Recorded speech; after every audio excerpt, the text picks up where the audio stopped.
अर्रिया जिले के सिकटी थाना क्षेत्र में रिश्ते को कलंकित करने वाली एक घटना हुई, जहां एक ससुर ने अपनी बहू के अस्मत से ही खिलवाड़ करने की कोशिश की। उसकी मंशा ये थी कि वो चाहता था कि रोजाना अपनी बहू के साथ जबरन हवस का खेल खेले। ससुर की नीयत को पहचानने के बाद बहू इसका विरोध करती थी। बहू ने ससुर को साफ मना कर दिया। ससुर अपनी गंदी नीयत को लेकर इतना पागल हो गया कि उसने खौफनाक कदम उठा लिया। ससुर ने बहू की गला दबाकर हत्या कर दी। ये हत्या एक राज बनकर रह जाती यदि 3 साल की पोती ने दादा की करतूत की पोल न खोल देती। हत्या से 3 साल पहले किशोर मंडल की शादी मधु से होती है। मधु वैसे तो पूरी हिंदू रीति रिवाज से शादी करके अपने ससुराल आई थी। किशोर का पिता चेतनारायण मंडल जो पहले शादी के बाद अपनी बहू के साथ एक आदर्श ससुर की तरह पेश आ रहा था। एक दिन की बात है जब उसकी बहू स्नान कर रही होती है, तब चेतनारायण मंडल घर में आता है और बहू का स्नान करते देखा है और उसकी नीयत उसे पर बिगड़ने लगती है। वैसे तो मधु बहुत सुशील औरत थी, लेकिन वो बहुत खूबसूरत थी। काश बदन साड़ी मानो कि वो परी लगती थी। जब ससुर ने उसको नहाते देखा तो उसके मन में हवस की भावना उठने लगी कि वह अपनी बहू को किसी भी तरह अपने साथ सोने के लिए राजी कर ले। वह रोज रोज नए तरीके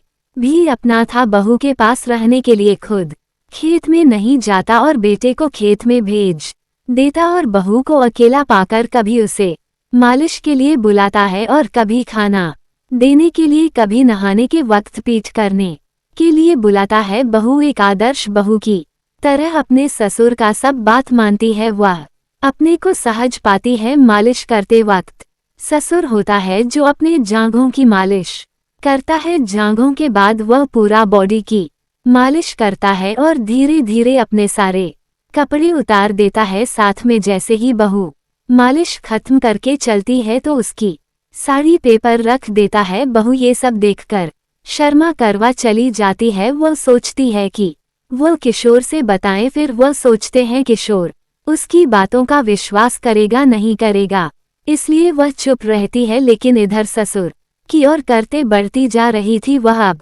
खुलेआम बहू की आबरू को टच करने लगा। गालों को पकड़ता था, कभी कभी बम पर हाथ फेरता था, जबरदस्ती बाहों में पकड़ता था।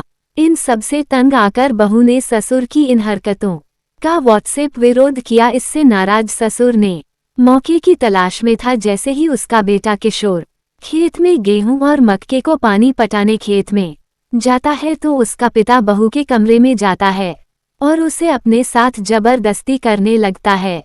बहू ने जब इसका इनकार किया तो वह बहू को मारता है, पिता है, उसके साड़ी खींचता है, उसको नंगा कर देता है। लेकिन बहुत जब इसका व्हाट्सएप विरोध करने लगती है और जब शोर करने लगती है तो उसे चुप करने के लिए वो उसका गला जोर से पकड़ लेता है और इसी बीच वाला इतनी जोर से दबाता है कि उसकी प्राण निकल जाता है। ये सारी घटना उसकी 3 साल की पोती देख रही होती है। वह उसे समय तो शोर नहीं करती है, लेकिन जब पुलिस आती है तो वह पुलिस को साफ साफ बता देती है कि मेरे दादा ने मेरी मां को गला दबाकर मार डाला और उन्हें आत्महत्या के लिए गले में साड़ी बांध के पंखे से लटका दिया। इसका जब खुलासा होता है तो किशोर को बड़ा दुख होता है। वह बहुत रोता है, बहुत अपने पिता को भला बुरा करता है और पिता को पुलिस पकड़ के ले जाती है। उसे पर कैसे चल रहा है, कोर्ट जो फैसला करती है उसे पर सबकी निगाहें रहेंगी।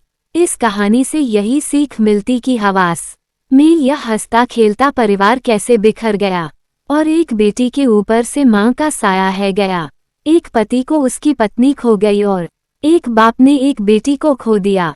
कब तक ये दुनिया औरतें पर अत्याचार करती रहेगी?